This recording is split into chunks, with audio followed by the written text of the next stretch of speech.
Hello, my friends. This is the podcast that brings the wealth of knowledge, expertise, and fun of Twin Smoke Shop, New England's premier smoke shop, right to you, wherever you are, whenever you want it. And that's not just blowing smoke. You can find us at our website, notjustblowingsmoke.com, and be sure to follow us on Facebook, Twitter, and Instagram at Not Just Blowing Smoke. Cool breeze in my head, bittersweet smoke flying through the air. It's the way I feel, smoking on fire. All right, everybody, that was Jeff Pitchell's Fat Cigar you've been listening to, and that means it's time for Not Just Blowing Smoke. We're coming at you live from Twin Smoke Shop's radio headquarters in Hooksett, New Hampshire. Be sure to subscribe to us on Podbean, Spotify, iTunes, Google, basically wherever you get your podcast from. I'm Pastor Padrón, and I'm here with Paul, Nick, Dave in the producer's chair. Kendra, the potion master, is here with us tonight from the 724 Lounge. And we have three guests tonight, the first of which is the king of Corojo, Christian Eiroa from CLE Cigars, and his New England rep, Jimmy Price, my high school buddy. You guys really want to AKA Barney Rubble. Mark Mormar with us in the second half of the show for the pipe tobacco. But this is going to be one great show, people. And feel free to put questions in the comments who are watching live on Facebook. We'll be able to answer those. I'm hearing myself in my ear. We're going to be, if you want to ask Christian a question or Mark Mormar a question in the second half of the show, just put it in the comments so we can see it, and we'll talk about it a little bit later. But we're excited to have everybody here tonight. So we are smoking for the cigar, the Eiroa First 20 Years Colorado 54 by 6. Christian, you want to tell us a little bit about this cigar, what we're smoking here? The Colorado means reddish, and I got that idea for that cigar. It took me almost 20 years to make it happen. One of my appropriately named then. Because what happened was I went to my very first trip to Germany. I saw the first time I saw Cohiba cigars was like in 95, 96 when I went there. Okay. And I remember seeing those wrappers look so pretty, that reddish color. And I always knew I wanted to come up with a cigar with that color. And I couldn't do it until I did this new company, mainly because I needed to be able to cure the tobacco a lot more slowly than we used to back in Camacho. And, you know, we had to take the second priming and third priming and ferment it very slowly. And we needed to be in an environment where we could take our time fermenting the tobacco. And that's precisely why we also made that cigar box pressed, because the colors stand out a lot more. And and we wanted to make it a medium body cigar. The wrapper, of course, helps the cigar be a medium body. And but it also, I wanted to let anybody who really wanted to try a cigar, and I didn't want to intimidate anybody from trying it, because it really is a great cigar. I just wanted as many people as possible to enjoy it. That's fantastic. So what's the makeup of this? It's a Honduran Corojo wrapper? Everything, 100%. 100%. And Kendra, we have paired something with this cigar to drink. What are we imbibing? So we're drinking the Knob Creek 12 year. I'm sorry, I can't deal with hearing myself. So this was just released in May of this year, and I just noticed it on the shelves in New Hampshire for the last couple weeks. It's 100 proof, and it is a wonderful bourbon, really enjoyable, really smooth, a ton of vanilla in the front, and a quick, just dry, spicy finish.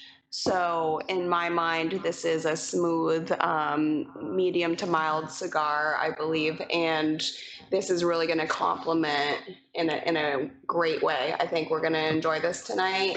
A lot of vanilla in this bourbon. It's a 75% corn in the mash bill, so that's where you're going to get a lot of that like blast of vanilla, caramel. Just a ton of sweetness, but then just a very small amount of spice. It's incredibly smooth. Yep. Oh yeah. Mm. And how do you guys drink the Knob Creek? Ice, water, neat? Neat. We're drinking it. We're drinking it neat. That's You what got I drink. something there you're drinking with your cigar? No, sir. Actually, I'm not. I'm doing a course this week, and I can't drink this week. I have to do a lot of flying this Okay. week. So, There's nothing wrong with that. This cigar goes with a lot of non-alcoholic beverages. Yeah, usually I like whiskey, man. Whiskey is the way to drink, to smoke cigars, in my opinion. And nice and neat. If it's peated, I'll drop a little water in it. But Sure. I'm stuck between. I like whiskey. There's nothing else because I think it dries your throat out just perfectly well. And when you drink it, and someone taught me just recently, 2 or 3 years ago, when you're drinking whiskey or anything you're trying, you want to be able to go around your tongue a couple loops, and because that wakes up your taste buds. Because we actually never even use our taste buds underneath our tongues, and you do that, man, it just wakes them up, and the whiskey just does it to you. You haven't tried it with bourbon, but I'm pretty sure it's gonna be the same effect. It's gonna do it just the same way. But yeah, man, I envy you guys. So I would like to see what you guys do. We'll have a glass for you. Yes, sir. For sure, next time we're gonna do it. Oh my gosh. What are the initial thoughts here on the cigar? Paul, what do you think? How this is going with the pairing and everything? I got to tell you, when I was lighting the cigar up, I got a tremendous amount of cedar right off the bat. It was fantastic. It's probably the only cigar that gave me that much cedar on the light. It settled down a bit. It's bringing out some really nice, smooth, woody notes, very creamy, just a little bit of maybe cinnamon too in it, but just a really, really smooth, well-balanced cigar. Love this. You know what you're feeling is part of the idea from the beginning was, you know, the one thing that really, and I understand that this is the only way to do it now, but one of the things that pains me the most is to walk into a cigar store and see cigars displayed in open boxes. I mean, that just completely breaks my heart, but I get it. It has to be done that way. And, but you know, when we make these cigars, everything we did was so the cigar would have that taste and that smell. We use that tissue paper because the tissue paper breathes, and the cigars are able to marry each other inside the box. And then the boxes, we cut the wood the same day that we make the box. So if you ever open up any of the Eiroa cigars, mainly, you open those up and you get that strong cedar smell. And for some reason, back in the 90s, someone, or maybe even before then, before my time maybe, someone put into people's minds that cigars had to be aged. And that's something else that I wanted to address. And Go ahead. doing this because, look, we do all the aging for you. And I think that originates from the cigar boom, people making a lot of cigars that weren't quite ready. And people would assume, hey, listen, you know, the tobacco wasn't ready to make the cigars, but if you age it in your humidor, it'll be okay. And I think that the Cubans perpetuated that a lot because they had a lot of inconsistencies in their manufacturing and their tobacco as well. But anyway, we do all the aging for you. These tobaccos are all aged 4 years, 5 years. When you buy stuff from us, it's ready to go. And not just me. When I mean us, I'm talking about anybody here and the respectable companies that exist today. You buy that product, it's ready to smoke. You don't need to sit back and wait. But because I know people do this, I want to make sure that our cigars rested in boxes, that the smell was going to stay there, whether you open the box the same night you went home and bought the box, or 8 months later or 2 years later, the cigars will hold and taste exactly the same because that's what cedar does. And that's why cigars and cedar marry each other so well. They're a very good couple. That's very, very cool. You want to tell us a little bit about the first 20 line of cigars? How did that come about? And then how did Colorado come into that? You've already shared a little bit on that, but why did you choose to expand that with this? You know, I started in the business 25 years ago yesterday. So that's when I got to Honduras. So really, today was my real first day of work 25 years ago. Hold on. I'm here. I'm here at the breakers in Palm Beach, and there was a plane flying over us. I'm sitting outside. So Was it anyway, yours? and no. So so when we came, so when I moved down to Honduras in 1995, it's when I started working the business. So in 2015, my father had grown this tobacco from. He got the seed from his father's farm, La Victoria, and he grew some of that tobacco. But to him, the tobacco was too strong. My father doesn't like cigars that are too strong, so he gave me that tobacco that he had available, and gave me almost a completely finished blend. I changed the binder on it because I wanted a little more body, and that's when we came out with the Eiroa First 20, really to celebrate my 20 years in the business. And then after that, we celebrate. I wanted to come up with the Colorado. And, for factual, just to make sure that we get the facts straight, it actually came out in 2016. It should become the first 21 years, but because we were delayed. But it's okay. We left the first 20 because making new bands would have delayed another 8 months. Right. Then it would have come out in 22. But it's been a great cigar. Both cigars have been good. And I don't know why with the Eiroa First 20, I wanted to make that one box pressed. I just always envisioned that cigar being box pressed.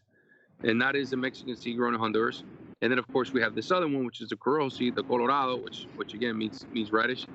And that one is grown in Honduras as well. So everything, I like cigars where the tobacco is from the same country. I like puros. I just believe it's a lot more challenging to make cigars that way. It's a lot more fun, and I think it's more authentic, in my opinion. But that's just, I'm a traditionalist. We don't go out there and, you can ask Jim or any of our guys. I never go into the market and sample other products and say, okay, let's do a marketing study and let's figure out which cigars we want to use. I just tend to create the blends that I like, and I think that people are going to like and enjoy, and something that I want to share. So Is that true, Jim? Absolutely, yeah. No, of course, he's on the spot now. I'm saying, ask him, but I'm not. I'm trying to make him look good for you. Oh. Oh my goodness! Well, anyway, Now you have a number of other lines under the CLE umbrella. Do you want to share a little bit about some of the other offerings that people can find from CLE? Yeah, but hey, real quick, now you mentioned Jim and you guys in New England. That was my last trip before this whole before the whole COVID thing happened. I remember I was on the road with Jim. So before I went up there, it was like the second week, the second of March. I remember that week I had Jim. I was driving Jim crazy, man, because I kept calling. Look, I'm not going. Okay, fine, I'm going. No, I'm not going. And finally, I was there, and I think it was Wednesday night or Thursday night. I finally told Jim, listen, Jim, I'm leaving tomorrow morning, bro. Screw it. I think they're gonna close the airport, and they had started closing a lot of airports. So we canceled Mickey Blake's. Mm-hmm. And I said, bro, well, I still did the event. And he was understanding. He probably thought I was a little crazy. Oh, they were cool. Yeah. And then the week after, I was in the Carolinas, and I called and canceled with those people too. And it wasn't 7 days later. I think the Friday after is when the fit hit the shin, and then the whole world went crazy. Very good, Rich. Very good. And the world went absolutely nuts at that point. And I remember calling the people, say, hey, I sounded so ridiculous, and imagine what happened now. So anyway, yeah, and the rest of the portfolio. Look, we got cigars from Nicaragua. We got, of course, the Asylum line, which is the most popular one. We make that with Naxa, and that's the same people that used to buy tobacco from my grandfather, the Oliva family. So we keep a lot of lineage still intact. And we have the regular CLE line, and cigars you want to try from us, probably the Medulla Oblongata. If you haven't tried it, that's where we make the same cigar, and that's on the Asylum name. We make the same cigar round and box. Then we take the same round cigar, we box press it. They all sit next to each other in a box in the store. We have a natural Maduro. So if you ever wondered if you really like box pressed round cigars better, that's your chance to test yourself. You don't have to share with anybody. You do it all by yourself, but you can do the test. You both smoke both cigars, and the way you smoke it is actually both cigars at the same time, which is the hardest thing in trying to teach guys when we go to stores. We do these sampler packs, and we try to tell guys, listen, it's not you didn't just buy 4 cigars. What we're looking for you to do is to smoke all 4 cigars at the same time. It's a sampling. So it's almost, think of it as a flight of beers. Oh, once I say that, people finally understand it. It's like, dude, it's not that you got to deal on 4 cigars. No, man, you're supposed to smoke all 4. And what ends up happening, you end up gravitating toward 1 or 2 cigars that you really like more or best out of all 4. And that's really the part. So, you know, we tend to go with taste all over the place. We got mild cigars. We go all the way to something mild like the Asylum Insidious. And the strongest one would be the Eiroa Dark, which right now that's a huge, because I like full body cigars. I started liking full body cigars again. So I like the Eiroa Dark. I like the Eiroa Classic. Right now I'm smoking a little 48 by 4. Real nice cigar as well. And of course, man, I love the Colorado. And you know, that cigar like the Colorado is not for the guy that likes to smoke when he or she's driving. I don't make cigars for that person. Especially the Eiroa. I don't, man. You know, I really like the guy that's gonna like the cigar, either at the end of the day smoking in the back of his or her house, or sit at the store and take an hour and a half or 2 hours just to sit back and follow the smoke and enjoy the cigar and do it calmly, blow the smoke out your nose, get the right flavors, and truly enjoy it the way it was meant to be enjoyed. But, you know, everybody enjoys cigars in a different way. But this is definitely one of these cigars that I would like for people to enjoy taking their time. We have a question for you from Rod. He's up in Canada listening to the show.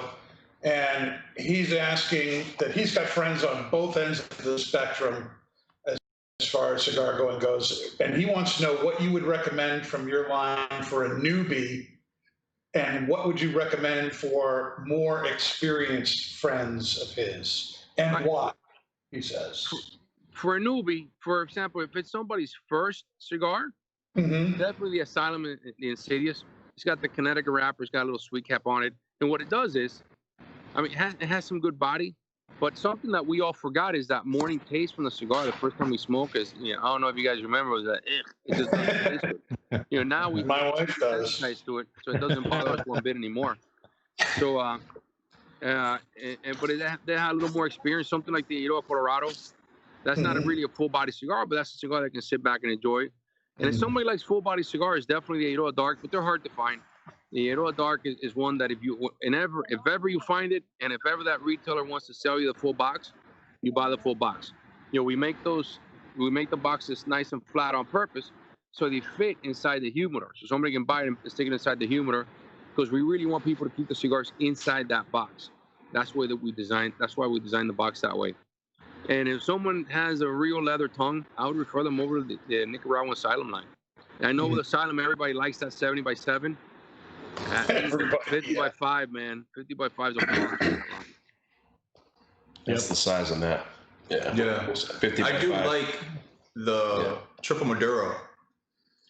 CBT. Yeah, the Eiroa CBT, that's a great cigar, man. That right there, when somebody comes in and asks for a full body smoke, that's the one I always tell them to grab. That one for me knocks my socks off.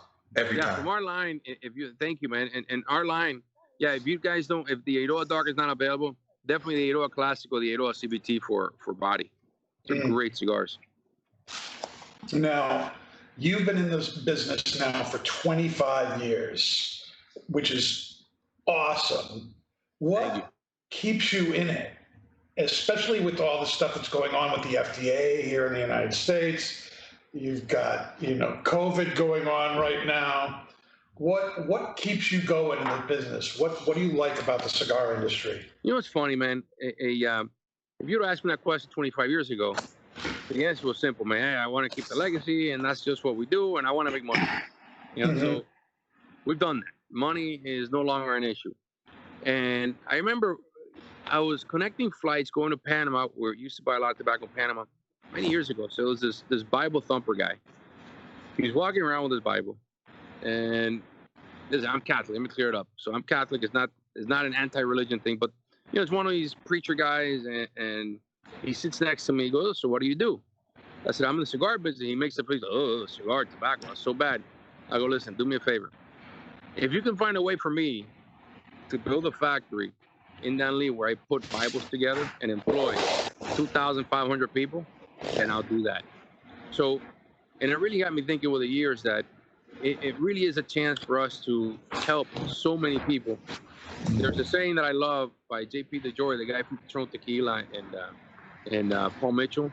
He says, "Success unshared is failure." You know, if we can't, you can't live a life and never have helped anybody throughout. And I think that's what drives me now. You know, of course, we are a for-profit company. We got to make a profit to keep going. But I'm very focused right now on social issues. You know, I want to do, for example, in Honduras, I wanted to do a sports program. I couldn't do it because of the sports here, but the visas became an issue. And then because I put up that Windward factory in Miami, and my workers would come in, I'll get the visa, and they would disappear like 2 months later, getting jobs. I said, all right, so that clearly is not going to work. Let's go focus on the next one. So we ended up helping the breast cancer center in Honduras. And it's a subject that has very little education over there. And now we're starting a reforestation program. We've done Bayer. We cleaned everything up at our place. And we are the single most hygienic farm and factory in the world. You know, people put cigars in their mouths. So it's setting new trends and doing things differently. And we're also starting a project now, which hopefully it'll be done by December 2020 or definitely first quarter 2021, which we're going 100% solar. We're going to go off the grid. And I mean, not completely off the grid, but we're going to get as much power as we can solar. You know, the reason we can't go 100% in Honduras is simply because the power company does not buy power from us. So gauging that is going to be really hard. But we'll probably go, I want to think 70 or 80% solar. And, you know, trying to change the way we do business and hopefully set an example for my friends and competitors in the business, because we have to move the industry forward. And there are a lot of social things that we can do to help our people down there. There's so many good people in our countries, and you know, these people are poor, man, but they deserve an opportunity just like everybody else does. And everybody, that's the great thing about the U.S., everybody gets that chance. So if we can transmit it somehow over there and help people at some level, that really is something that drives me. It wakes me up in the morning. And the other reason is legacy. You know, I would love to have a fourth generation now in the cigar business. I got 3 boys. I got 4 nieces, 1 nephew, and I really hope they come into the business as well. And it would be great to see if it does happen. That's fantastic. That would be great if that happened. And Thank you. I'm glad you brought this up. This is one of the things I really like about CLE is the real intentional way that you are putting back into the community and helping people there. And you've kind of made it your business to really, you know, not only employ people, but to do what you can to take care of them. You've brought in medical care there. What are some of the things that you've done? Some people probably don't know about this stuff. Like you've had breast cancer stuff brought in there so people could get mammograms. What, you want to talk a little bit about that? Yeah, so social programs aren't very big in our countries. You know, social programs have been limited to, which is, I think, is a great thing. You know, a lot of the Baptist churches go down there and they build canals for people. I mean, water sources, not canals. They build wells for people, yeah. Water sources, plumbing, and they do help a lot. But not much has been done, something that stays behind. You know, they do a lot of cleft pilot. They do these medical things, but nothing that really stays behind. So I'm trying to figure out a way to teach people to think differently. So, for example, let's go to our partnership with Bayer. I've always been a germaphobe for many, many, many years. So hygiene was always a big thing for us. But I was thinking, dude, but hygiene, if it's only in the factory, I can't stop these people from showing up. And if they have the habits still at home, you know, Honduras is a country where you're on the highway, you just see people throwing stuff out the window, plastic bottles and bags, and there's a very poor level of education down there, on social responsibility especially. So the people from Bayer actually go out to the community. We teach people how to clean their homes, clean their children, just basic hygiene. Matter of fact, now dengue is a big thing because, you know, we start getting rain. Rain creates puddles. The puddles bring the mosquitoes, and then dengue fever starts spreading. So we're now fumigating into people's homes and teaching them how to be a lot more hygienic. And the breast cancer thing is a huge deal. Now that is a huge overtake. We're not putting that one on our shoulders yet. We're not that big. You know, cigar companies really aren't that. We're not. You know, we don't have that kind of revenue to really take on such a massive program like that. But we do what we can, and we do expose our workers to it. and hopefully they do take care of themselves. And even now with COVID, you know, I was sickened and extremely upset with all these other factories that opened as soon as they could. You know, we took our time. We took 5-6 weeks to reopen. We retrofit the entire factory. That there's so much distance between everybody there. We moved our sinks to separate everything because it just can't. What we do can no longer be just about money. There's nothing to it. And we got different kinds of companies. And I think, and I take a big example from a very good friend and mentor, Carlos Fuente, you know, with the Cigar family. And I realized that it can be done, and we can make an impact, and we can function. We can be profitable and still help other people in this business, because that really is incredibly rewarding. Even when, you know, I'll sit down with Jim and these guys, you know, one subject, you guys stop me if I'm putting you guys to sleep, but, you know, one subject that really gets me is like this. You see a lot of these discounting with cigars. You know, one thing that bothers me, I think it was on a conference call. I think Jim was on that call.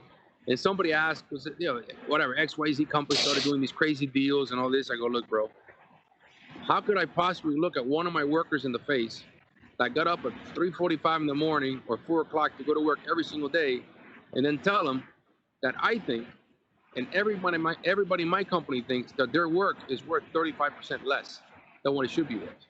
So for me, discounting a cigar is more of an insult to every single person that has something to do with it.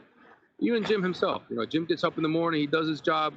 You know, how could I always, or how can I also say that his job, again, Jim doesn't get up at 4 o'clock in the morning, he's a cigar rep. You know, these cigar reps have the life.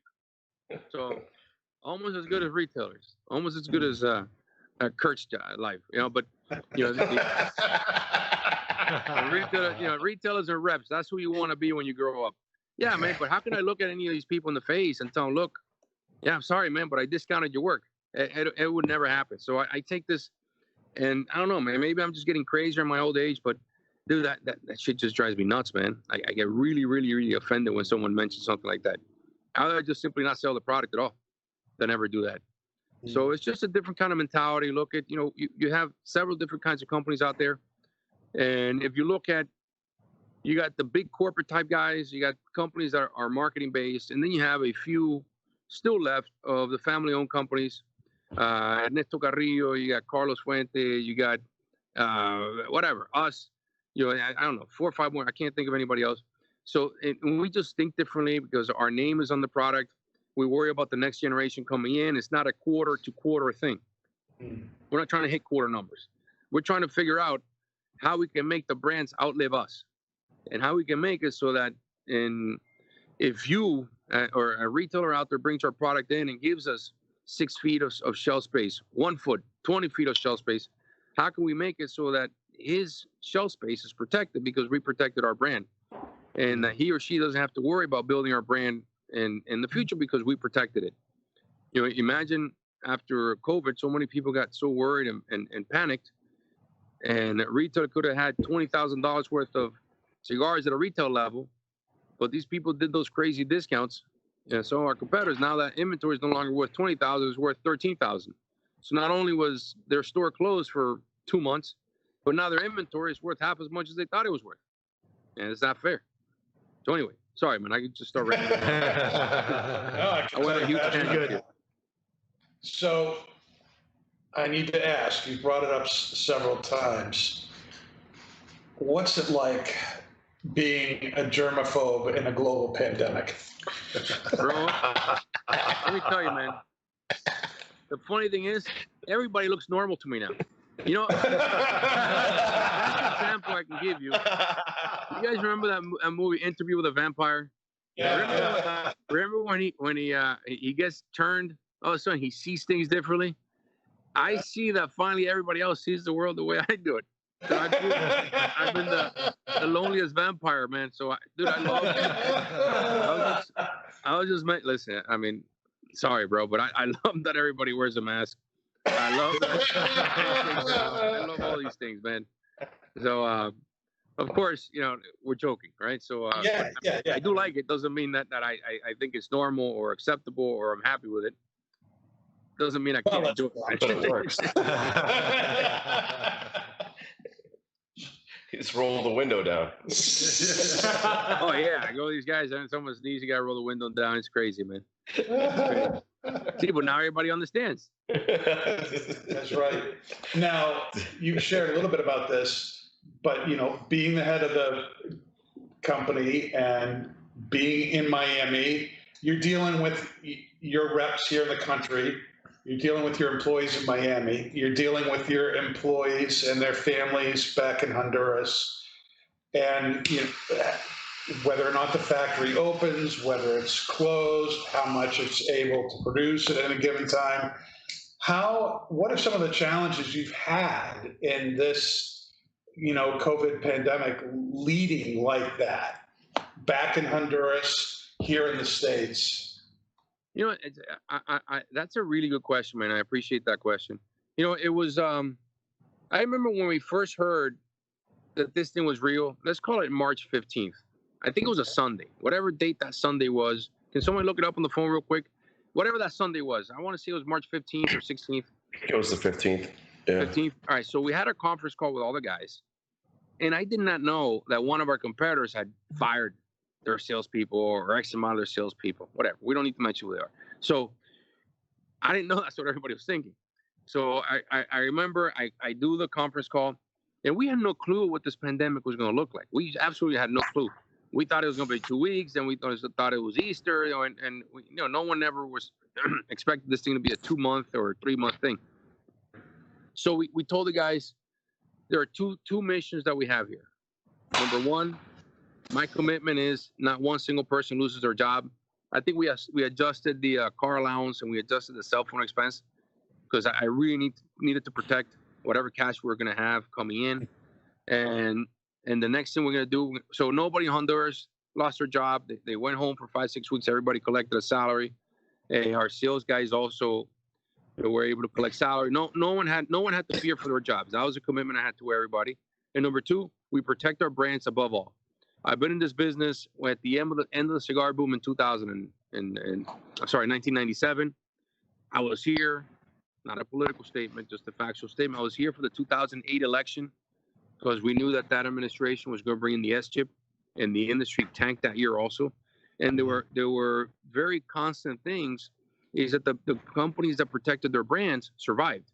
So I remember talking to all the guys that night, and I said, look, guys, we don't know what's coming. Your only job, I don't want you guys to call anybody selling anything. Just call your customers. Be there for them. We are all scared. We're all worried. They're nervous. You're nervous. I'm nervous. Just call them. Be their friends right now. Maintain that relationship. If they take the call, great. If they don't, fine. If they vent, fine. Let them vent. That's what we're here for. We got to let them know that we're here for them. And I did notice a big shift. As an industry, we were extremely fortunate because cigars were not really hit. And this brick and mortar stores were hit because a lot of stores were forced open. I want to say, I don't know, 90%. I don't have the exact stats, but let's say 90% of them. So the companies were actually doing fairly well, which was great. Look, as long as customers and those who wanted cigars could get cigars, I thought it was great. But I did worry that the brick and mortars were not going to survive.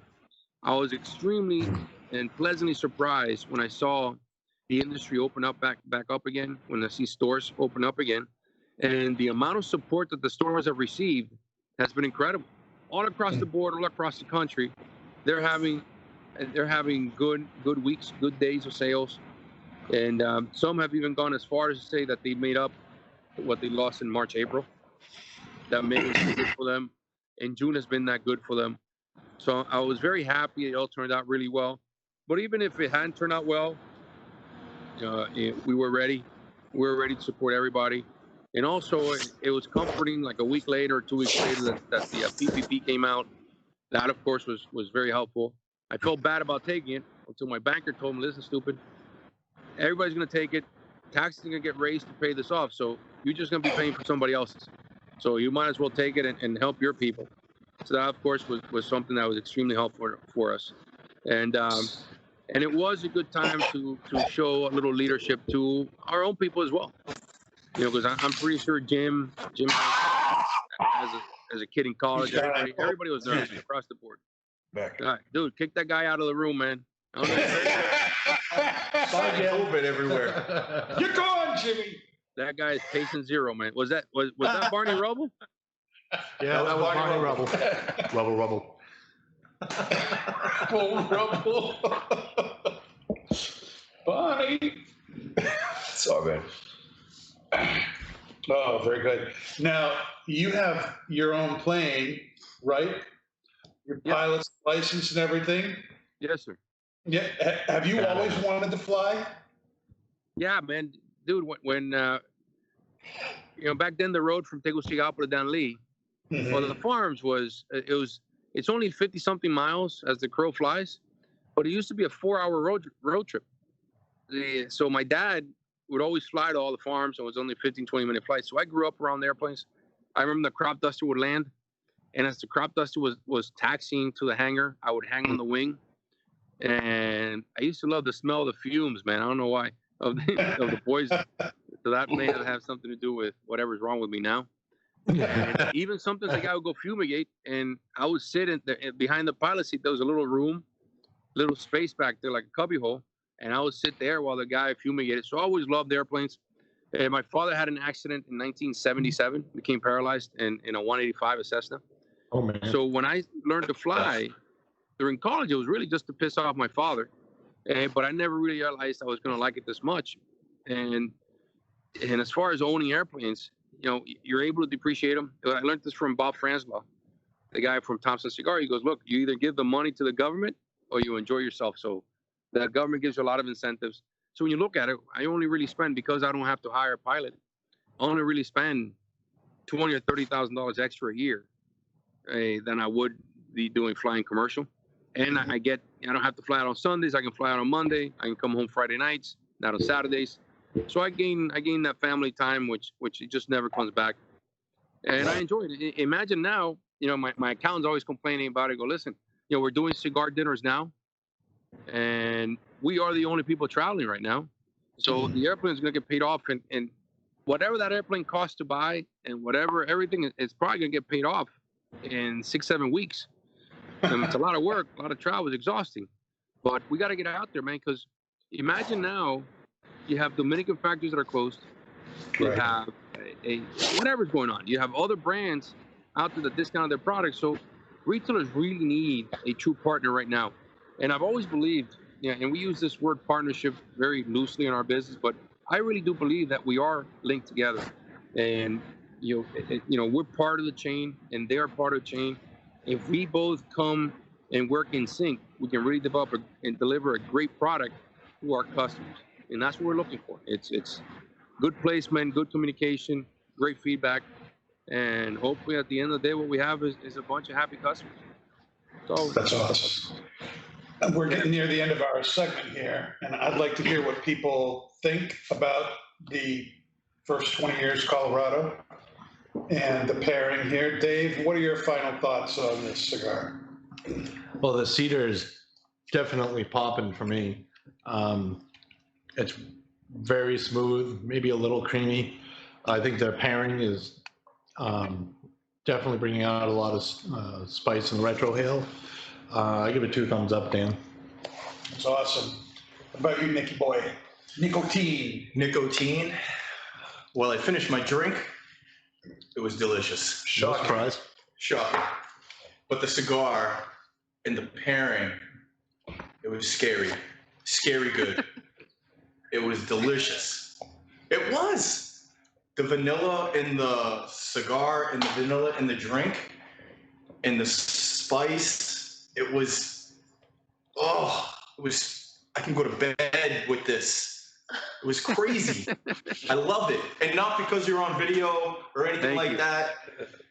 He says this about every cigar he smokes. No way. This cigar is Did amazing. you say that about the black owl, the white owls? No, yeah, dude. The Al Capones that we smoke on the weekends, me and Danny. Backwoods grape.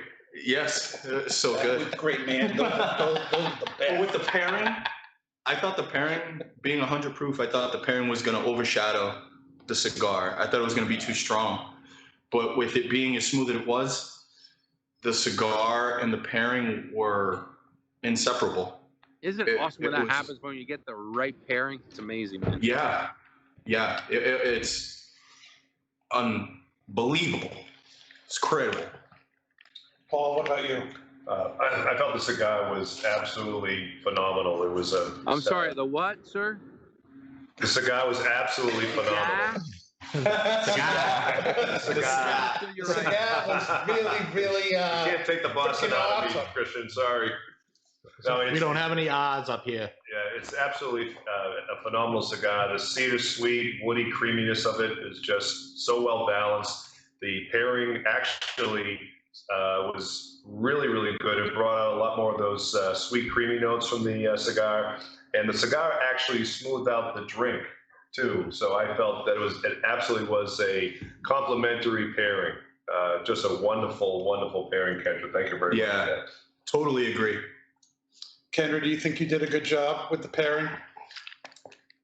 Of course I did. Hey, give her a hand. The postmaster wins again. What I will say about this pairing is that I've enjoyed this bourbon neat a couple times before tonight, and Before tonight? Before or tonight. Before tonight. yeah. And So tonight, it did change the way that I enjoyed the bourbon. Like before I lit up the cigar, it was a bomb of vanilla with like a pepper finish, but it was a quick finish. And now I almost see it as like a toffee, just balanced, like smooth, where I didn't get a sharp pepper finish. It was just kind of like a little bit of a bit of heat in the back of my tongue, but it wasn't like sharp pepper. So I think the cigar actually created a better balance for sure. Thank you. Now, Jimmy, I know this is your least favorite CLE cigar. What do you want to talk about? This to me is the flagship within the company. It's a fantastic cigar that's very dense, has a super slow burn. This is a cigar you sit down with and relax. This is not the one to drive around or cut the grass or whatever. No. You want to relax with this cigar, and you look at the burn. It's amazing. As far as descriptors, to me, it's Corojo, natural sweetness, and there's definitely a spice. And then in the middle, now this thing's kicking. Yeah. We get some strength going. To me, I love this cigar. Yeah, this is a cigar just to relax with. Yeah. I agree I with that. totally agree. Favorite cigar that you make. Thank you, sir. I really, really enjoy this. It's been a favorite of mine since it came out. It is smooth, creamy, and incredibly nuanced. I totally agree with you, Christian. This isn't the dishwashing cigar. This is the cigar you sit, you get something nice to drink, and you relax. Right. And that's really what cigars are for. They're there for you to relax, rest, and enjoy the time, either with yourself or with friends. And this cigar does that incredibly well. It went great with this pairing. This is my first time with the Knob 12 year. And the And it's flavors uncut in too. that, We didn't cut it, so it's higher strength. So Right. this is raw. and it's just really, really good. It complements the cigar really, really well. So kudos, man. I'm Thank you, very man. glad it was with the cigar again. And I'm glad you're on the show. You're like Thank you, man. going to And thank- black. The sun's going down over there. So the timing is good. No, guys, thank you You're for the starting to look like a invitation, man. Thank you for the invitation, and thank you for making the time, man. It really is, it really is nice being with you. And let me show you guys something real quick, because I want to make you guys jealous. Look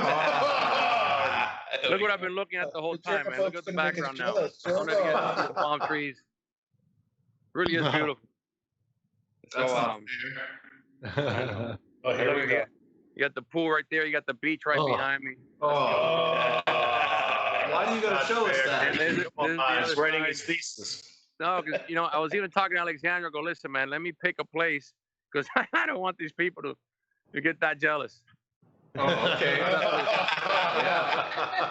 my Definitely goodness. not jealous right now. Christian, anytime you want us to do our show down there, that's fine. Yeah, exactly. You let us Anytime, know. man. Yeah, listen, there's the Breakers in Palm Beach. It is a whole different thing, man. Which, by the way, I also love because I think they keep like a 25 or 30% occupancy. So I love it, man. And you get your own kitchen, so you can cook your own food. Dude, you get your own elevator. You get your own everything. I can get used to this. Oh, it's Anyway. a germaphobe's heaven. That's fantastic. No, man, but thanks for everything, man. And by the way, I just I want you guys to continue the study I'm working on. It's a non-scientific study. But have you guys known any cigar smokers that have gotten this thing? No, I think that's one of the No. reasons I have not had it. Bro, keep asking. I have heard of 1 or 2 guys only Yeah, I only know 2. cigar smokers. Yes, Yeah. they're customers. Yeah, man, it's really odd. We're not getting it. Well, I've heard in Australia and other places, they've been giving frontline workers nicotine patches because they found that they're more resilient Yeah. to the who knows? coronavirus. All right, man. Oh, continue the study for me. All right, we'll We will. continue and we'll report back. And the All right, next guys. time you get Good luck. the whole Thank you, man. germaphobe thing, make it up to New England, you do this live with us, okay? All right, buddy. Good luck, man. Bye. Thanks. Thanks, Christian. Thanks, very Thanks, much. Christian. We Appreciate it. appreciate it.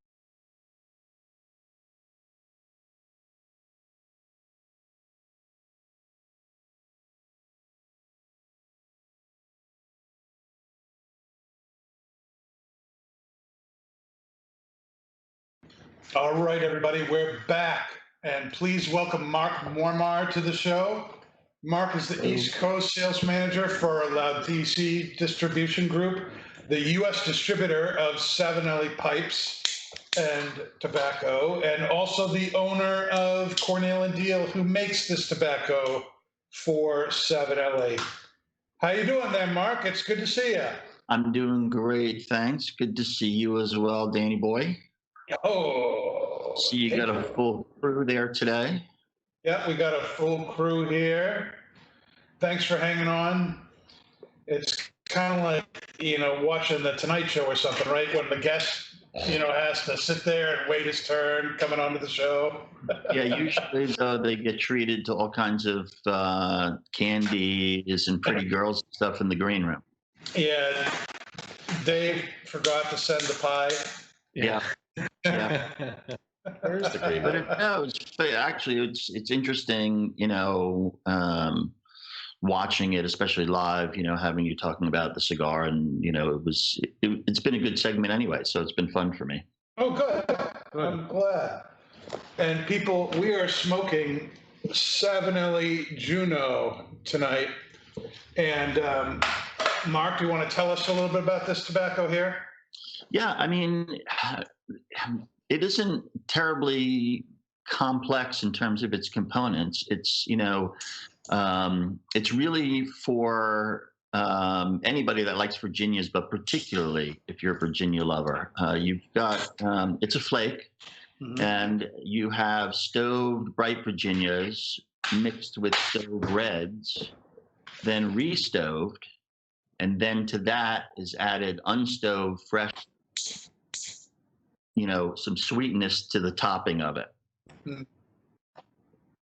Using, without using the tobacco language, taste in the top end of it is going to be a little bit sweet as we add that.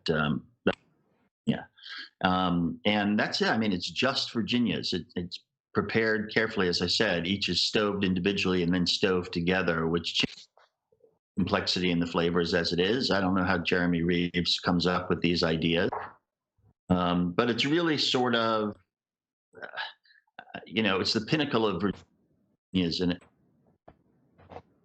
course our Carolina, just straight out of the box, one Virginia, complexity in different ways than that much. A trio of tobacco devised by Savinelli. They wanted every year they come out with some and this year in particular, they wanted.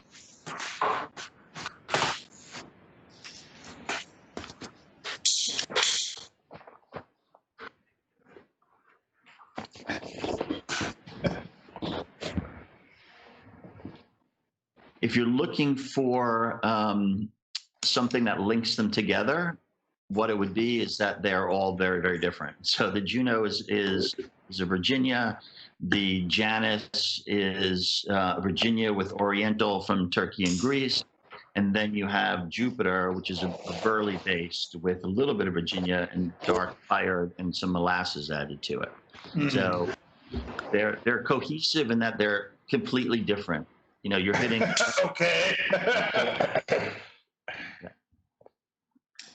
And there you have it. All right. So you want to tell us a little bit about what stoved Virginia is? What is the stoving process, and what does it do to the tobacco? So you have to figure out a way to either use the tobacco and it's just form out of the ground, in which case it's not going to burn, right? If you just take a leaf and roll it up and try and burn it, it's not going to do what you want it to do. So you're going to have to prepare it and cook it a little bit in some way, shape, or form. The audio's popping in and out. Frequently,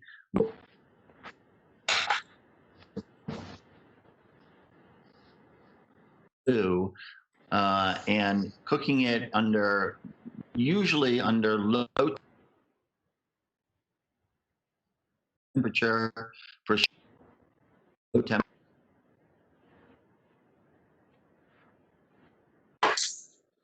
And that's more what the stoving process is about. It's about sort of cooking the tobacco over very low heat for an extended period of time to allow its nuances to come out. So the Virginias are particularly flavorful on the sweetness end to it.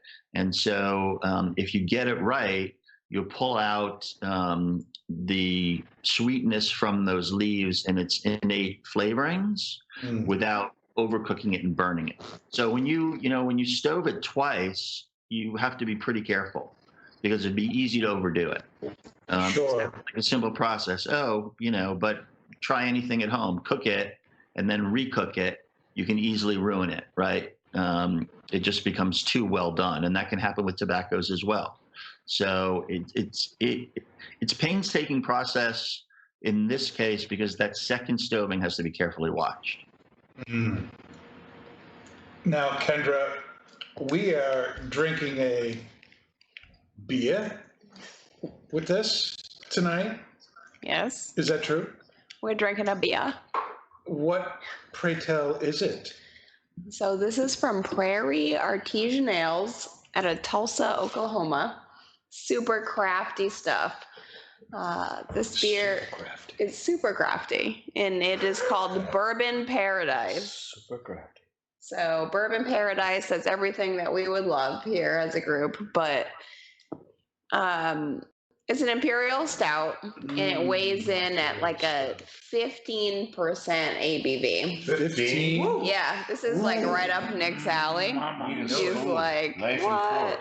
Yeah, 94. Wow. I love them strong. I love them black. It's like a brown bread. Wow. So what is really interesting about this beer is that I did a little bit of research, and it gets nearly a perfect rating on those like beer like apps, or the beer snobs say this is like Supremo stuff. And when I ordered this, I thought I was ordering a keg, but it came in as a bunch of bottles. So hence why Paul didn't get a tasting. Yeah, exactly. But with the first few puffs and a taste of the beer, like it has reminded me of like a toasted coconut cookie. A toasted coconut cookie. It is. You and Bree just come up with the best descriptions of things. Yeah, the beer was really strong at the first taste before the tobacco, but now I feel like it's well-rounded and enjoyable cookie. Now, Mark, I don't see, but Kendra is smoking the bee pipe, the bee honey pipe. Last show, bought it. Buying it, Kendra? Woo! Mm-hmm. She's Got the honey pipe. She's got the honey pipe. You're not able to. Your production value isn't such that you can move the camera around, huh, David? No, it's that low. You need zoom in on faces to get their reaction shots. Not yet. Not We're yet. getting there. Yeah. We're getting there. Give us a few more months. Okay. Fair enough.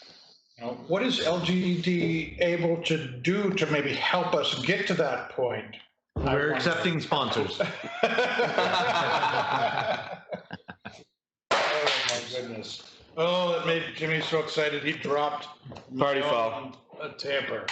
Table 11. Mark, what is Cornell and Deal coming out with in the next couple of months? Can you say anything about what we might be able to expect? Yeah, I can tell you the next two drops are going to be pretty exciting. So in July, toward the end of the month, we're going to have Sun Bear again. We introduced that for the first time last year, thinking that maybe it'd be a one-shot deal. We didn't really produce. Oh, there goes Mark. He's down. Oh my gosh. Oh my gosh. We didn't really. Sports. We didn't. That was a stool I was on that moved over. We didn't really produce a whole bunch of them from last year, not knowing exactly what the reaction was going to be. And if any of you smoke the Sun Bear or are interested in it, it's wonderful in so many ways, and not the least of which because there's actual bee honey that's used from Jeremy Reeves, our master blender, his own beehives. And the reaction was so strong that we're doing it again. So that'll be released in July. And then it looks like in August, we're going to have a brick and mortar exclusive, which we've never done before. We've done that we've had it with pipes, but we've never done it with tobacco. So you guys are going to see something special just for your shops here within a couple of months' time. And we're just finishing up that blend now, so I can't really tell you what that is yet. Okay. Now, am I remembering right from our conversations that kind of came out of one of your discussions with Laudisi to do something specific for brick and mortars? Yeah, the credit really goes to you guys as retailers who, we're able to develop a relationship that isn't just about the dollars and cents and what you need that moment, but we have the opportunity to sit and talk and put our heads together. And, I always like to tell my retailers that, more than selling, I'd like to be a resource for them. So tell me what you need. How can I help you? And time again, one of the things I was said was, hey, we see that you do some tobaccos for different online companies, and we can't get them. It doesn't seem fair. And they're right. It's not fair. So we said, we need to do something for the brick and mortars because they are the nuts and bolts of my side of the company, right? We don't sell LDG. Everything flows through LDG, and there's a particular division of LDG that goes to the much larger accounts that sell online. But for the 90% of what we do, and exclusively what I do, is dealing with brick and mortars. So I need to be able to give you some sort of a resource that gives you an upper hand. And that was one of the things that we talked about. We need to give them something, and we're hoping if it does well, it's something that we can do, maybe a couple of times a year, and not just a one-shot deal. So if the reaction is good, this can be a regular thing. That's awesome. I'm glad to hear it. I would like to hear what people are thinking of Juno and the pairing here. This is a very potent beer that we're having. And there was, I know, some concern about whether or not it might be too strong for this tobacco. Kendra, being the potion master here. What are you thinking of it, the pairing in particular? I told you that it was a cookie. No, I think that it does kind of mellow out the beer a bit, which is good. I think that it's not overpowering, in my opinion, but you guys are the tobacco masters. I'm just the potion master, but I think it's enjoyable. What do you think, Jim? I think it's actually very, very full-bodied tobacco. It's marrying well with the high alcohol beer. Yeah, it's very. I'm enjoying it. First time ever trying this tobacco. I have a silly little pipe here, but overall, It's very tiny. it's nice. Nice Just tiny smooth and the aroma, the room presence. Yeah, it's great. So, question for all you guys. Yeah. Kendra's trying to figure the lighter out. You close This the thing is top. crazy. No, Jim's taking it while it's open. Paul, what do you think? Well, the tobacco is exquisite. Exquisite. Exquisite. Exquisite. I get a lot of deep, rich, dried fruit from this tobacco. It really is phenomenal. The pairing, It's so like a the dried drink, cherry. initially I got a lot of chocolate flavors from it. Just a little bit of plum. It's almost like a chocolatey plum flavor. Chocolatey. Yeah, if you can envision that, yes. Chocolatey plum. But it's not Plummy, it's not chocolatiness. overpowering the tobacco. I think the tobacco has enough body to keep up with the drink. It's bringing out a little bit more of the earthy, woody notes from it. The retrohale is nice, smooth spice. So I think it's a very, very good pairing. I think it's a complementary pairing. I'm not going to say it's Definitely contrasting. complimentary. Not contrasting what by any means. It's absolutely complementary. It's a good comparative pairing. Yes. Comparatively speaking, Nick. Your Nick, thoughts, please. Nick, I'll give you a chance here to say what you think. Save yourself. It's contrasting for me. It's contrasting Yeah. for you. Really? Yeah. I'm getting a lot of chocolate coffee notes out of this. And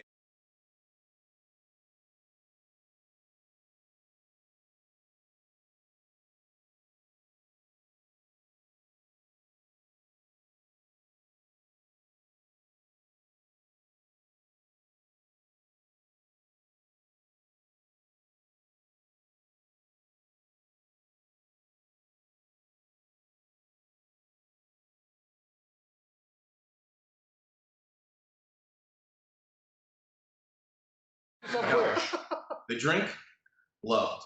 Okay. The tobacco, loved. Individually separate. Together, I didn't like them together. It was too much. The drink had too much chocolate espresso in there. It was very thick. And the tobacco was very light, fruity. But as I'm continuing down this path, it's going pretty well together.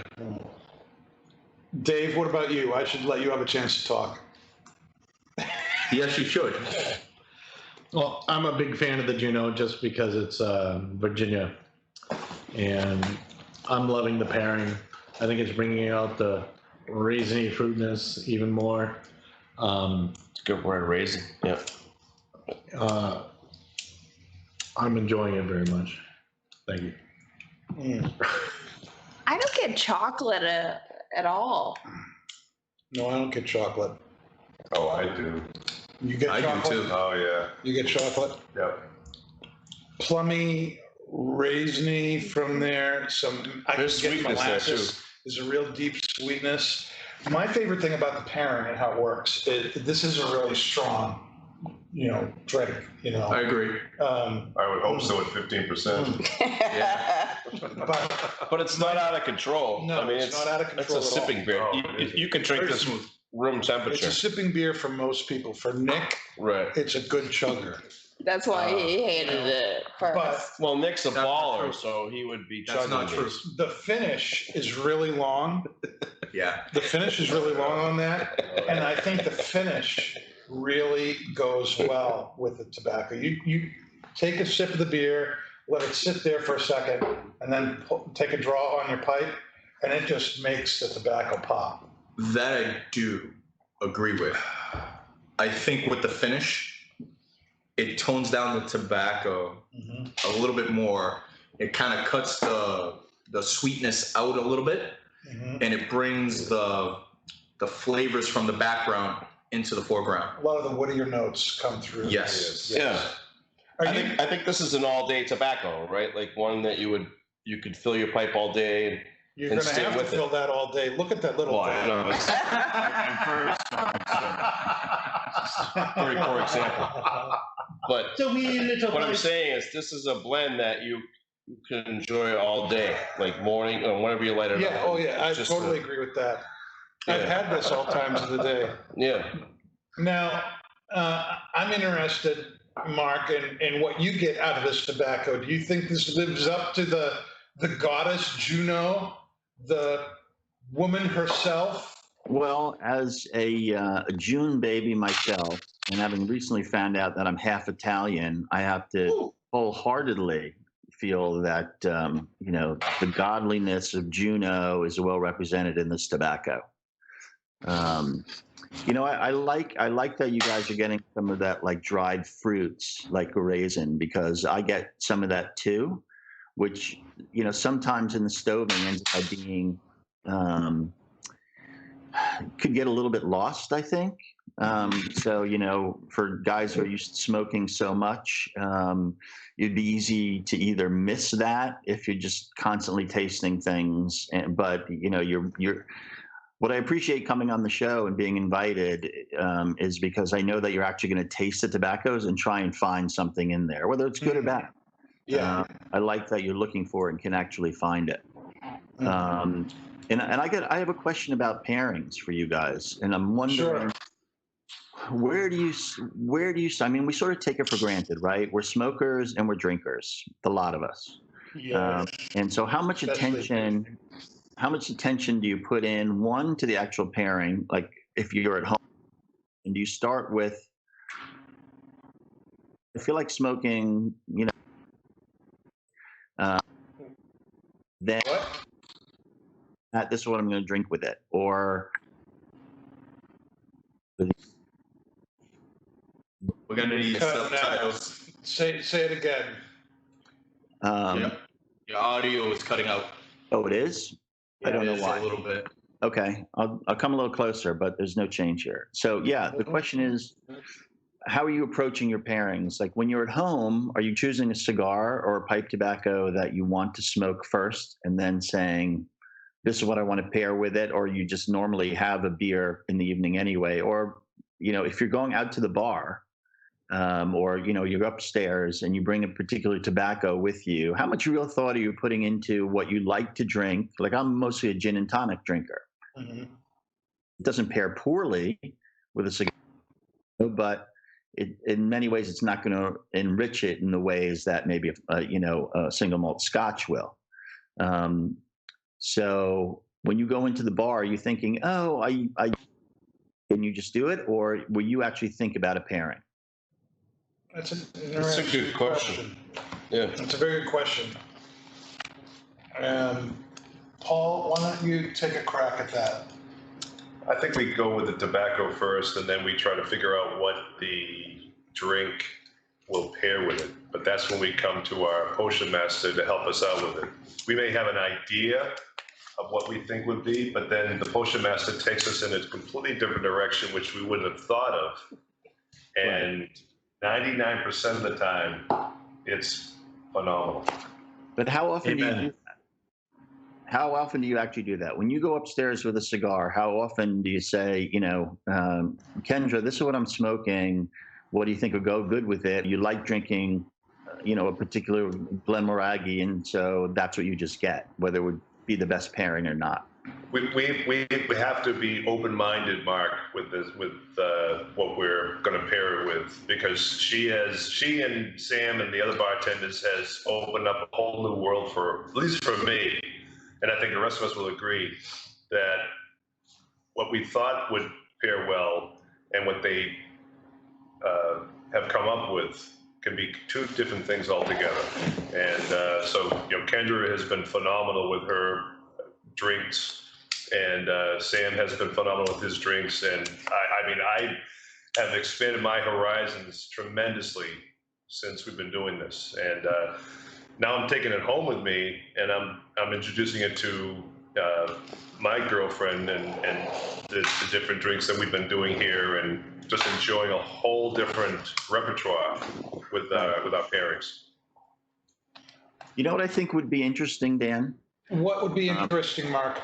I mean, it'd be a little tricky to do because by, a certain point, your taste buds are going to get fried. But maybe instead of doing one of the next times I'm up, we could do, instead of a cigar and a pipe, tobacco, but contrasting two different tobaccos that are similar and what in description anyway should be similar in their ingredients and the result that you get of it, whether they're both Cornell and Deal, or even comparing something like a Gay With to a Cornell and Deal.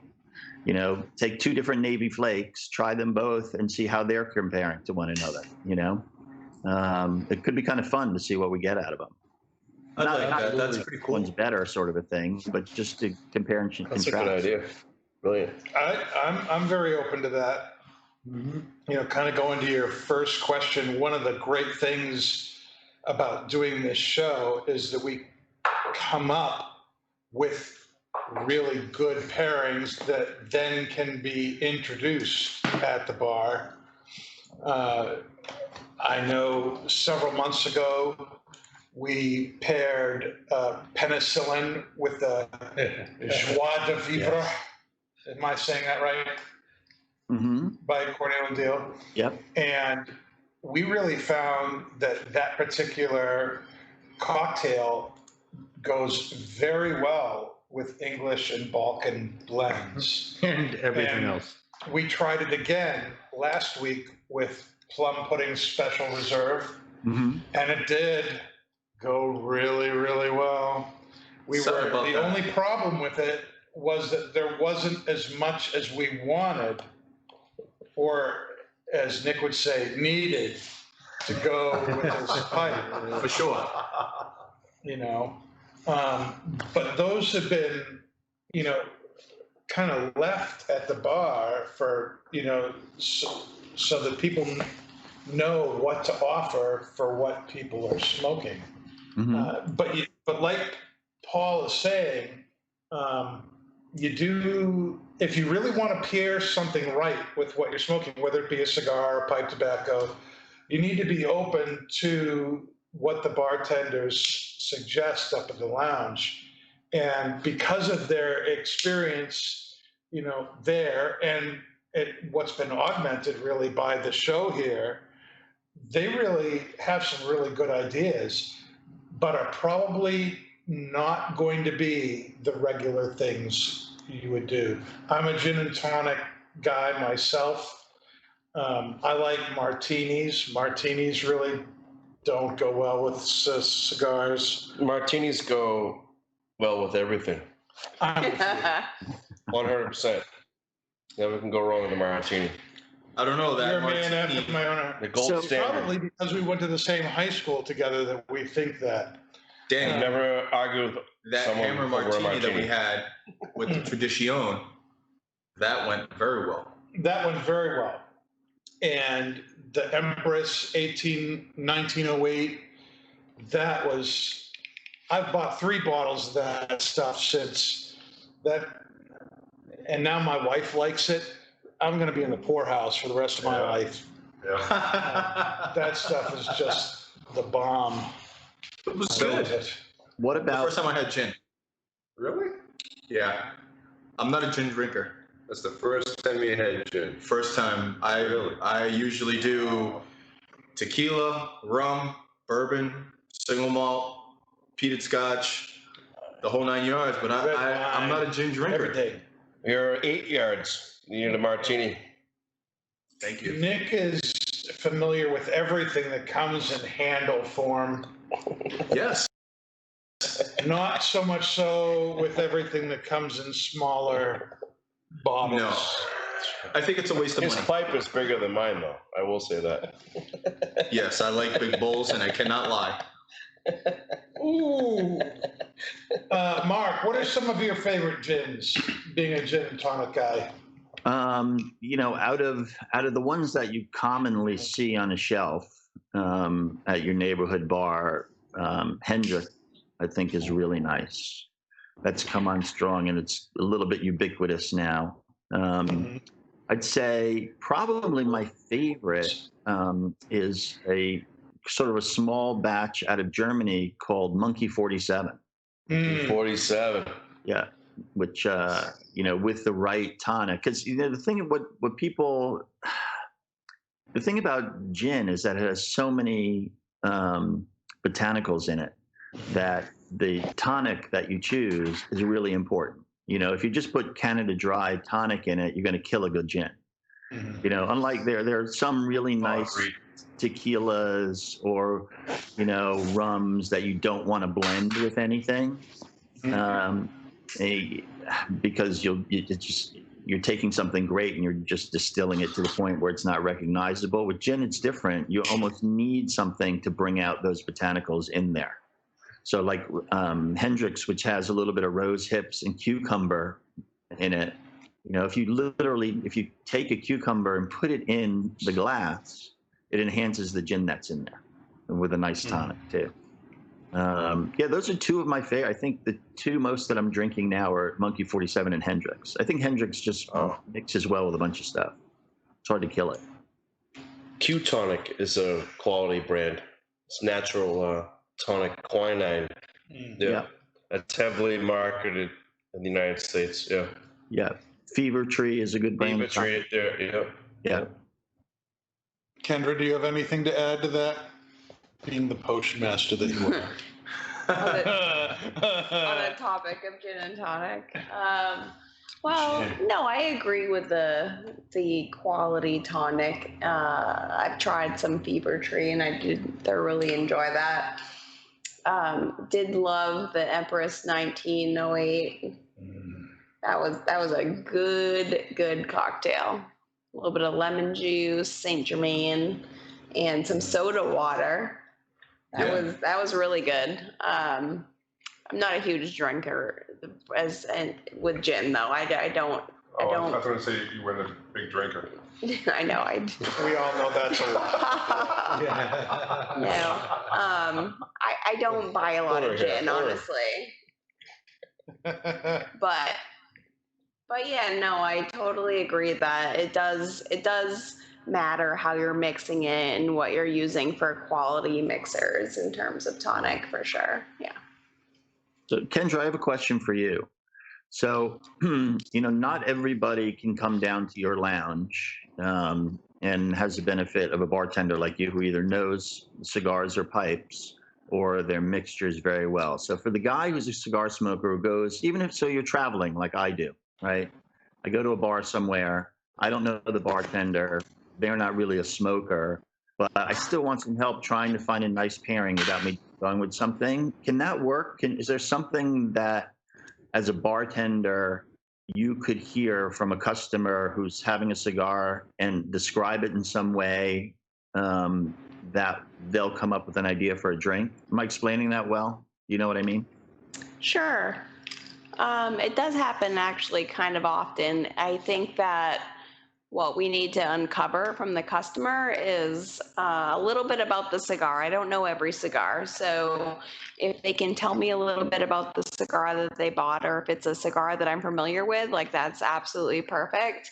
And, I think we want to find out from the customer what their base spirit is. Like, what do they enjoy drinking? If they're not a bourbon drinker, then I'm not going to go down that road. But we want to kind of uncover what they're smoking and what they enjoy on the regular, and then from there kind of match up the strength and the tasting notes. And, you know, we're going to do our best to make it at least a complementary on the strength level and a little bit on the like tasting notes too. So I feel like most of the bartenders at the 724 Lounge could make that happen.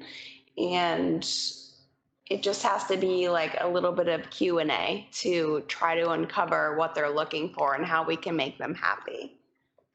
Right, that makes sense. Hold on. Oh, Sorry.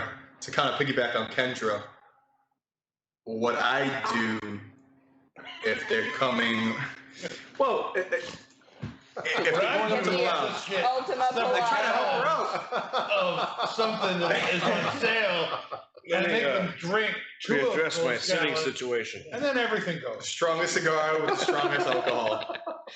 That's it. Good. That's what I recommend The all thing the is, time. wings only like right here. If you got a Maduro, We it's got going to be you. 130 proof bourbon. That's it. You have a good night. Hookers. That's it. That's You it. got your No, vanilla, I try to. chocolate. I try to steer them in the right direction. I don't know if Paul does this. I'm pretty sure Paul does. Dave does it. Danny does it. If they're gonna grab a cigar, and I know they're going upstairs, I always try to recommend a drink for them to make it a little bit easier for when they're asking Kendra or Bree or Kimber or Sam to match with their way of pairing with their cigar. And basically, I never match anything under 120 proof. I find anything under 120 to be really weak. Basically, as long as it's strong and Basically, wet. Yeah. If it's wet. I try to be honest with the customers. Yes, that's good. Paul, you Well, have that's admirable. some news for us tonight, correct? What are you going to do? Something different. Sorry. What are you doing? Damn it, Jim. News segment tonight. Well, this may not be industry news, but it's certainly Twins news. Guys, it actually happened. Gossip. We got a Padrón smoker to try something different. Oh, that is news. That is news. We have this customer who's been with Twins for a long, long time. Talking about Fred? I will not say his name, Oh, too late. but he has been a huge Padrón exclusivo Maduro buyer for many, many years. That's all he smokes. It's all he smoked since I've been there. And he was reluctant to try anything different. So it just so happened a couple of weeks ago, we were getting very, very low on the exclusivo Maduro. We only had a few left in stock. He wanted to, he usually comes in for 6 or 8 at a time. And we only had maybe, 3 or 4 to give him. He wanted a few extra. He was really kind of disappointed we didn't have his cigars in stock. I used that opportunity to introduce him to another cigar, my cigar, the Cigar Privé. I explained to him that cigar was created for a Padrón smoker. And he actually decided to try one. I think it was reluctantly, but he actually decided to try one. And last week he came in, he looked at me, he waved over to me with his finger, and he said to me, "Where is that cigar that you had me try?" And I brought him over, Awesome. and he actually said, "I love that cigar. I'm going to add that to my collection, so to speak, when I come in and buy my Padrones." He's not getting off Padrón by any means, but he's It was an going to Eiroa? include that cigar in his purchases. So for all you Padrón smokers out there are other cigars besides Padrón that you can enjoy. He loved it. He thought it was really, really good. It was, I felt like a proud father.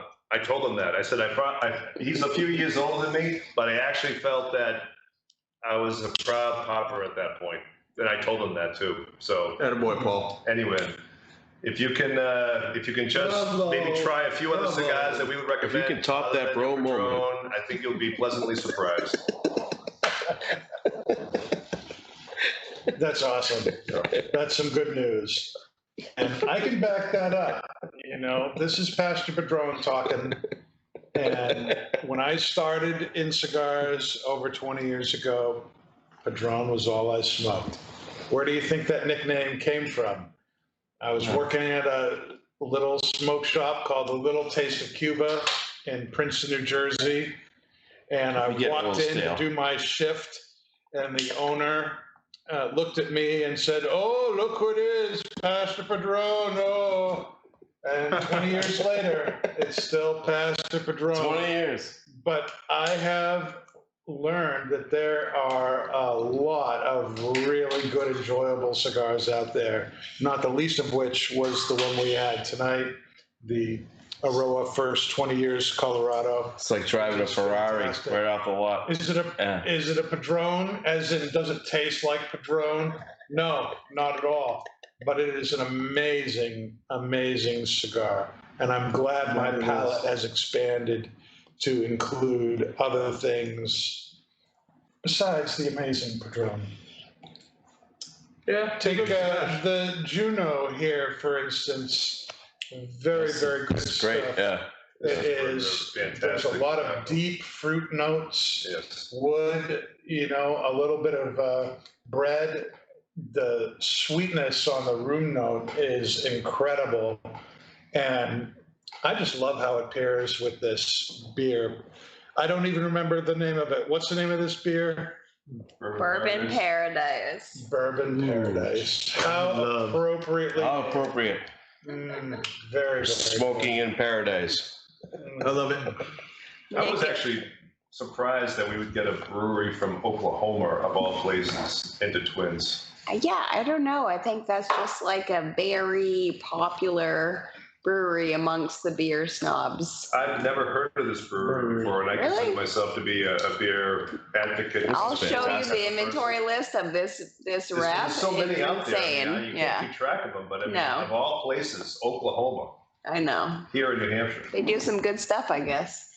Well, yeah. They got nothing else to do. We had their IPA on draft very recently called Pineapple, y'all. It's a pineapple double IPA. Pineapple, y'all. Pineapple, y'all.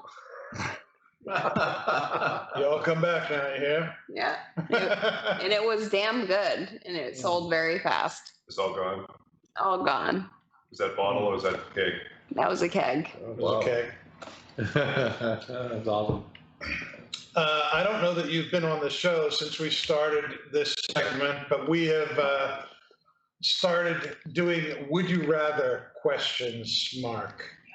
Okay. You want to hear this week's Would You Rather question? Yes, please. You're going to, so. Okay. This week's Would You Rather question, and we'll start with Mark. Would you rather never be able to use earphones or never be able to use a fork?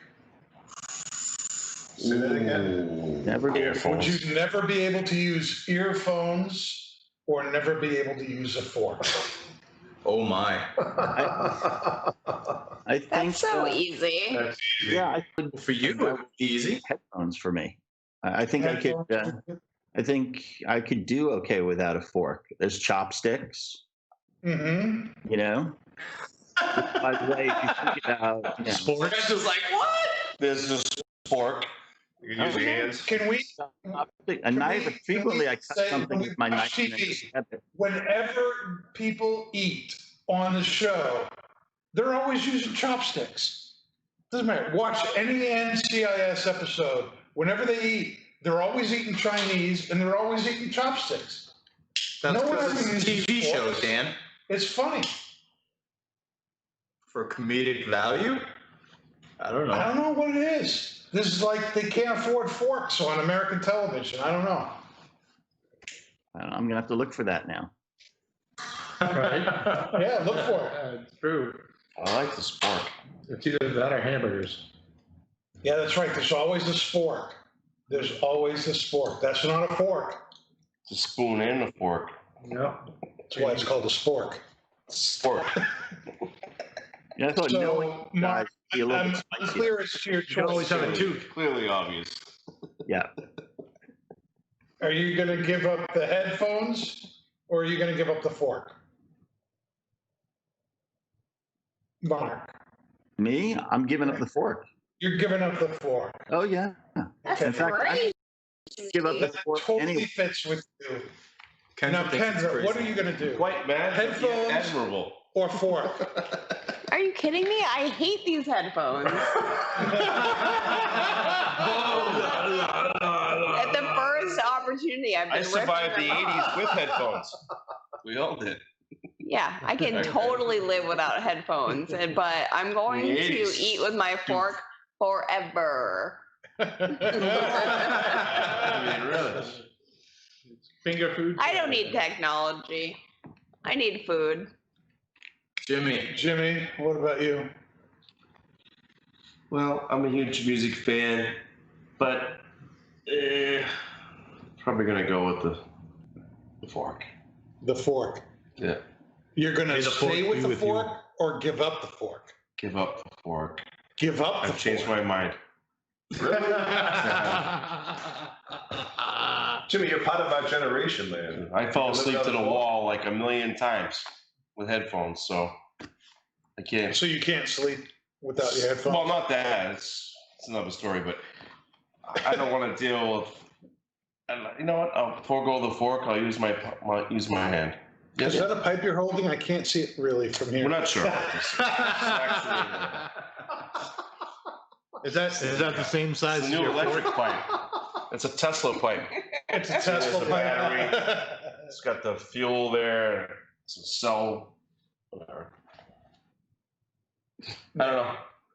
I'm gonna go with a fork. Okay. Nick, Uh, give up headphones or give up the fork? no, giving up the fork. Giving up the fork.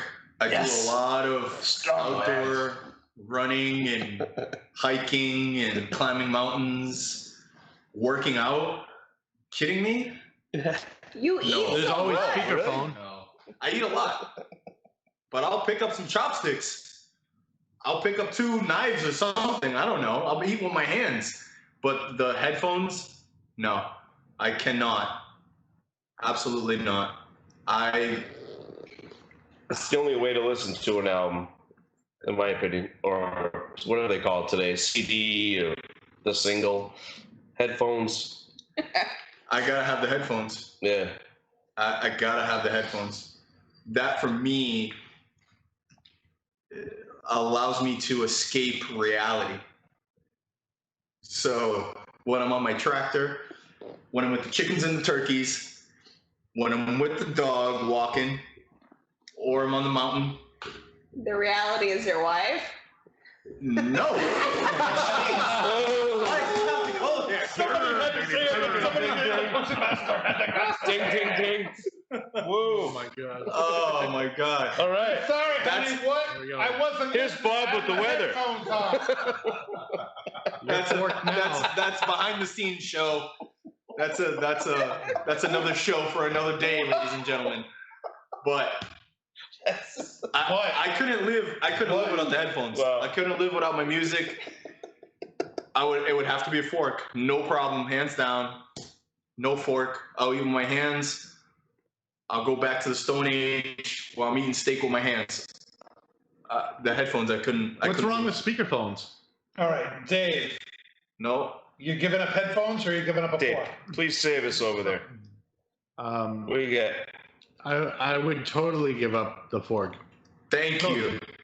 Thank you.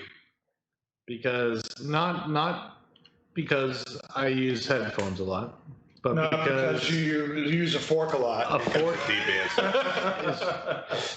can easily be replaced, whether it's a fork, whether it's a toque, whether it's chopsticks, whether it's your fingers. It doesn't matter. You don't need a fork with bacon, so I'd give up the fork. No. Bacon is everything. I agree. All right, Paul, what about you? I can't live without a fork. I'm sorry. I just cannot see myself cutting into a nice, juicy steak with It's a one in knife every crowd. and I can't do it. No, I'm giving up the headphones. I don't like headphones. Well, you still have toques. Nah. I'm old school, man. I'm old school. I can live without the headphones. No problem. No. Yeah, You can no, always get a steak. You can always get a steak tip sub. No.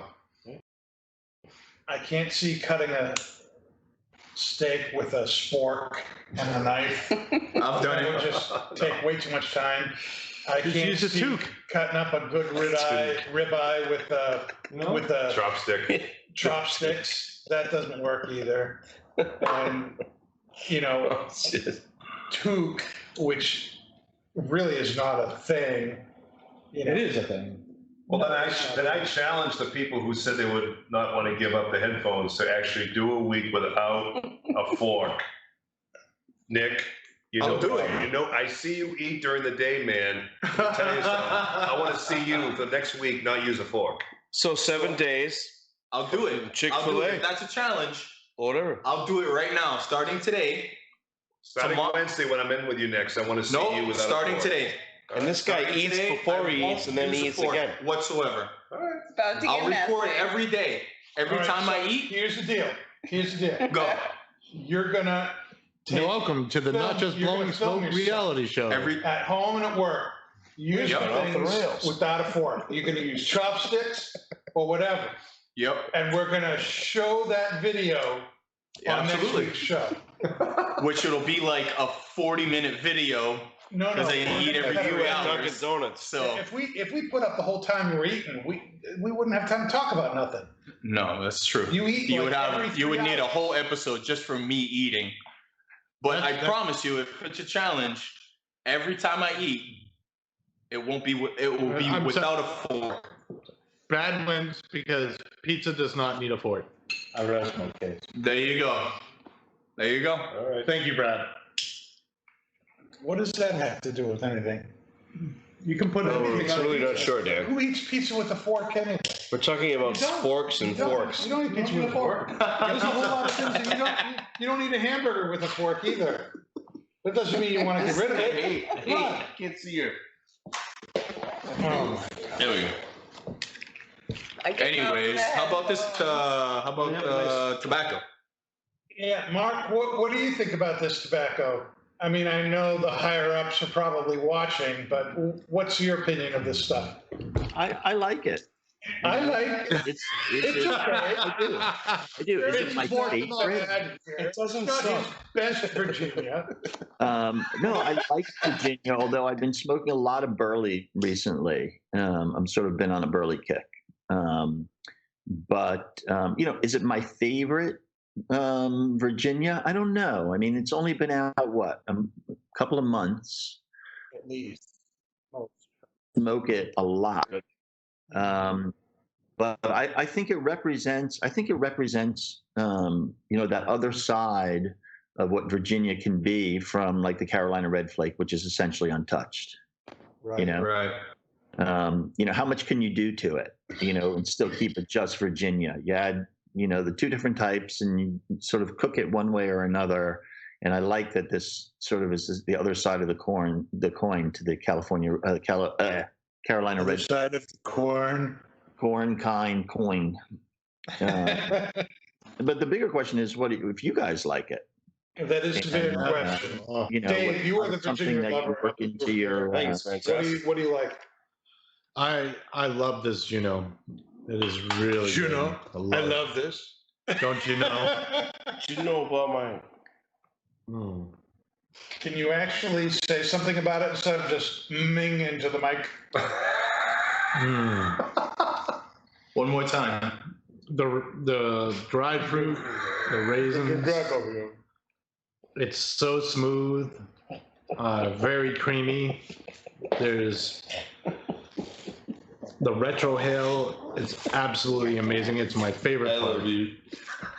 Awesome. All right. Nick, let's get you out of the way next.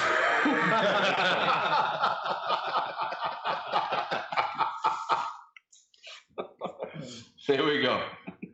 I don't know. What do you want me to say? It's tobacco. It smokes, it's good. It's great. Smoke's stuff. great. Are we drinking? Yeah. I like The drink it. is great. Together, look, The tobacco's great. The drink's great. Separate. Oh, mine. It's gonna be a little off-putting for somebody that's not used to that pairing. But all I can say is give it a chance, and it'll go back and forth and contrast on each other, and Like a seesaw. it'll essentially match up. I liked it. It was great. Paul. I actually am going to put this up with the Carolina Red Flag. I'm a big fan of that too. I love Virginia. I love the deep fruit. This has some really deep, rich fruit with it, and that is that's why I'm going to say this is probably on par with the Carolina Red Flag. It's got some nice woody bread notes too. The pairing is going really, really well with it. Kudos, Kendra. I really think this is a fantastic pairing, not overpowering at all, even though it's a 15% juggernaut, but it's not an old beer. It's pretty mellow in terms of the notes you get out of it, and I think it went very, very well with tobacco. Now, Jim, I know you had a very little pipe. He seems happy. That's what she said. But no, Were you in able all, to in all taste anything sincerity, at all? I find this to be a very well-made tobacco. This is, like I said earlier, this is a pipe that you would fill every day. Like it's a great blend. Every 5 minutes. It's very, very smooth. Yeah, every 5 minutes. No, but it's very smooth. And with the beer, I don't think the beer overpowers it at all. I think even though that's a high alcohol beer, they both complement each other. So I wouldn't recommend this. Definitely. I enjoy it. What did you think of the pairing, Kendra? Did you think that it was overpowering at all? Not at all. Not at all. I feel like it complemented each other very well. And like I said before, if you're into cookies, this is a good pairing. And who's not into For cookies? sure. No, right, really Kendra? though. It's Who's not into cookies? the beer was a little bit intense on its own, but put it together and it just is like a little bit, just that much more mellow, where you're just getting this like really nice sweetness. It's really just like baked kind of taste to it. And I think it really worked well. It's a strong beer, but I think because the beer is so well made that it's a little bit more on that balanced side. It's smooth, and that helped the pairing a lot for what our concerns were. Yeah, no, I agree. I think the pairing worked out very well. Again, I think the best way to enjoy the pairing is to take a sip of the beer, let it sit for a minute on your palate, and then take a draw on the pipe. And I think it brings out a lot of the deeper, woodier notes in the tobacco without losing the deep fruity sweetness of the Virginias. I agree with Paul. This is a very good high-end Virginia flake. And if you're a Virginia lover, I really recommend this tobacco. I think you should try it. This is going to be part of the regular production tobacco that Savinelli is going to offer. Is that correct? That's correct. Yep, it's going to stay in the stable. So to speak. Well, thanks for being with us, man. We appreciate it. It's Thank you. always good to see you, Mark. You're one of our favorite regular guests. I appreciate Meet it. you, Mark. Yeah. I like being looped in and seeing you guys too. Especially when Kendra joins in, because then I've got a pretty face to look at. All right. Yes, I know. She's the prettiest of us here. Well, Dan, you're close second. It's only because half I'm my third. face is covered with this beard. Otherwise, there wouldn't be a contest. Come on, I'm third. All right, everybody, that's it for Not Just Blowing Smoke this week. We'll see you next week, 8 o'clock, Monday night. Look forward to it. It's What are we special. smoking? We're going to smoke the Rocky Patel TAA the Exclusivo, Exclusivo. and I have not yet settled on a pipe tobacco. So that's going to be kind of a surprise. You settle on any pipe tobacco? I have not settled yet on a pipe tobacco. Right. I've gotten very ahead as far as picking the cigars, Right. but I have not been very ahead Just want to be in clear. picking the pipe tobacco. Never settle. So why don't you do, Dan, why don't you do a blind tasting then? A blind tasting. Blind tasting. Yep. Oh, See, and you can't you tell guys- Kendra what it's going to be either. She's going to have to take a guess at something that's going to go with almost any pipe tobacco. That's crazy. That's pretty cool. Yep. that's crazy nuts, man. Yeah, That's putting the potion master, really on the spot, don't you think? absolutely. Time to shake things up. Smoke some dairy cherry or something. No. Cherry. It won't be dairy cherry. Oh. I promise it won't be dairy cherry. Cherry, cherry. But I think that's a good idea. And that would be a good lead-in to what we're going to be doing at Pipe Club over the next couple of months. We're going to be doing blind tastings at that for the next several months. And, kind of like, the Padrón guy who never smokes anything other than Padrón. We're going to take the band away, so to speak. Obviously, pipe tobacco doesn't have a band. It has a tin or a bag if you're getting the bulk version of it. But we're going to be blindly smoking a number of Virginias, a number of Virginia Periques, a number of Burley blends, and a number of Latakia-based blends. I hate using the terms English and Balkan. They're so confusing, I think. But we're going to smoke those and we're going to be doing a bracketed tournament. And the winner of each round is going to progress to the next. And we're going to come up with what Twins Pipe Club's smokers conclude is their favorite pipe tobacco. And that's going to take place over the course of several months because you can't do it all at once. But it'll be 15 rounds altogether. It's going to be 15 rounds. It's going to be good. Yeah. So maybe we'll do something like that. Maybe we'll do something like that on the show next week to kind of highlight what's coming at Pipe Club starting in July. July 11th is the next Pipe Club here at Twins.